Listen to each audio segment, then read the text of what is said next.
Hey everyone, and welcome to The Explainer. I am incredibly excited you're here with me today because we're going to tackle something that is just deeply, deeply human. It's something that almost every single one of us struggles with quietly behind the scenes. We're talking about how to stop caring about what people think of you. I mean, it's a heavy burden to carry, right? Think about it. How many times have you rewritten a single text message like 4 times before finally hitting send? Or maybe you found yourself wide awake at 2 a.m.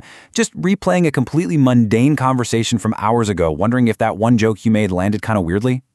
Look, my goal with the information we've gathered for you today is to help lift that exhausting weight right off your shoulders. So let's just dive right in. So tell me if this sounds familiar. Have you ever held back from saying something, maybe posting something online, or just doing something that felt totally natural to you, strictly because you were terrified of the judgment that might follow? Yeah. Me too. It's a completely universal experience. We instinctively just hit the brakes on our own lives to avoid the potential disapproval of other people. And here is the harsh, unavoidable truth of living that way. Caring too much about other people's opinions is quite literally one of the fastest ways to stay stuck, small, and completely exhausted. It's totally draining to constantly act as your own PR manager, Trying to anticipate how every single action is going to be perceived by this invisible audience. It's honestly like running a relentless 24/7 political campaign for an election that doesn't actually exist. It locks you in this tiny, suffocating box of acceptable behavior. But we're going to break out of that box today. All right, so let's kick things off with Section 1, the cost of caring. And that leads us directly into Section 2, why your brain panics. Okay, so in this explainer, I'm going to break down exactly why this phenomenon happens in the first place, and then I'll hand you 3 specific tactical things that actually help you stop. But first, we really need to understand the biological truth behind this fear. Because once you understand the mechanics of your own brain, you actually stop blaming yourself for feeling this way. Look, thousands of years ago, being rejected by your group or your tribe literally meant death. You could not survive alone in the wilderness. So your brain cleverly learned to treat social rejection with the exact same alarm bells as physical danger. But here is the massive modern-day problem. We live in this bustling, hyper-connected world where you can walk past 100 strangers on the street and never, ever see them again. Yet your ancient brain is still acting like a caveman. It reacts as if one unliked Instagram post or one weird look at the grocery store is going to summon a saber-toothed tiger and ruin your entire life. It's basically a survival mechanism that is just completely misfiring. The second thing you need to deeply internalize is this reality check. When you're sweating over what people are thinking about you, here is the absolute truth. They're thinking about their job. They're thinking about their bills. They are entirely consumed by their own deep-seated insecurities. Psychologists actually call this the spotlight effect.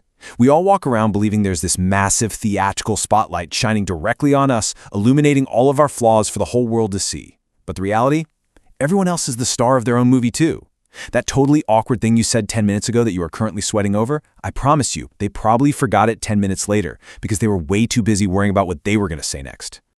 So the real problem isn't that a massive crowd of people is out there judging you harshly. It's that you are judging yourself harshly, and you're projecting that internal judgment onto everyone else around you. You are your own harshest critic, just wearing the masks of the people around you. You're fighting a phantom audience, my friend. All right, let's pivot to Section 3, how to actually stop. Okay, so we know the biology, and we know the reality of the spotlight effect. Now it's time to get tactical. Here is your 3-step roadmap. Step 1 is the 5-year test. Step 2 is separating fact from story. And step 3 is building tolerance through small exposure. If you apply these 3 steps, I guarantee you will drastically reduce the amount of mental energy you waste on external opinions. Let's start with Step 1, the 5-year test. This is such a brilliant psychological filter. Before you allow yourself to stress out, spiral, or panic about something, you must pause and ask yourself, will this matter in 5 years? Now, let's talk about the mechanics of why this works so incredibly well.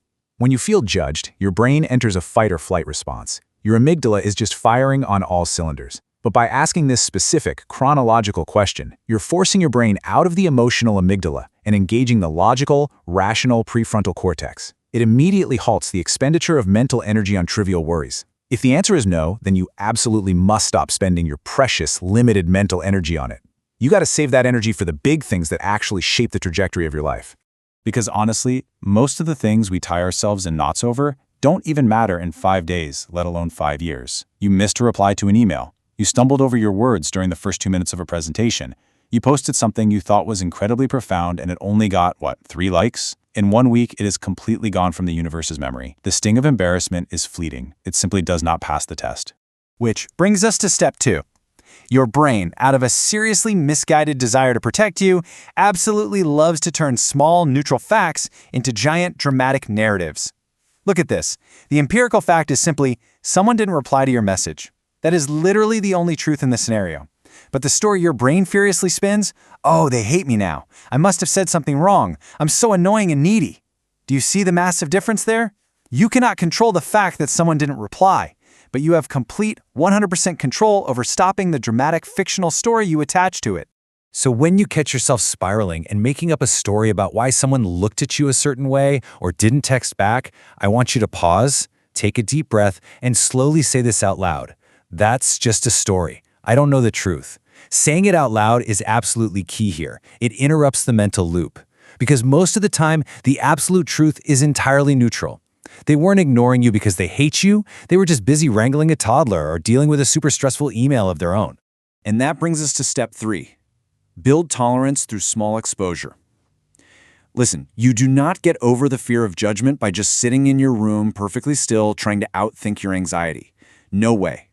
You get over it by physically doing the thing just a little bit at a time. This is straight up exposure therapy. I want you to pick one small thing you'd normally avoid because of judgment. Post that story. Wear that bold outfit you've had sitting in your closet for 6 months. Speak up just one time in the morning staff meeting. Say no to a small favor you don't actually want to do. It is going to feel incredibly uncomfortable at first, but that is the entire point. When you do this, a psychological process called habituation takes over. Each time you do it, your heart rate lowers slightly. Your baseline anxiety drops a fraction. Your brain physically rewires itself to learn, oh hey, nothing bad actually happened. The sky didn't fall. I'm still okay. Finally, let's wrap up with section 4, the ultimate reframe. We've covered all the tactical steps, but now I want to slow down for a second for a philosophical shift that really ties all of this together. Because here is the reframe that completely changes the game. The people whose opinions actually hold weight in your life, your close friends, your family, the people you're actually trying to build a meaningful life alongside, they will respect you so much more when you act in alignment with your true self. They want the real you. They do not want the highly curated, watered-down version of you that's desperately performing for a bunch of strangers on the internet. And frankly, the more authentic you are, the faster you'll attract the right people to your life and repel the people who are never going to understand you anyway. Just let this sink in for a second. Everyone else's opinion, that's just noise, and you don't owe noise an explanation. The passing thoughts of 100 passing strangers have absolutely no bearing on your worth, your character, or your path. It is literally just background static, and you do not need to pause your life to justify yourself to static. I want to leave you with this final, uncompromising thought.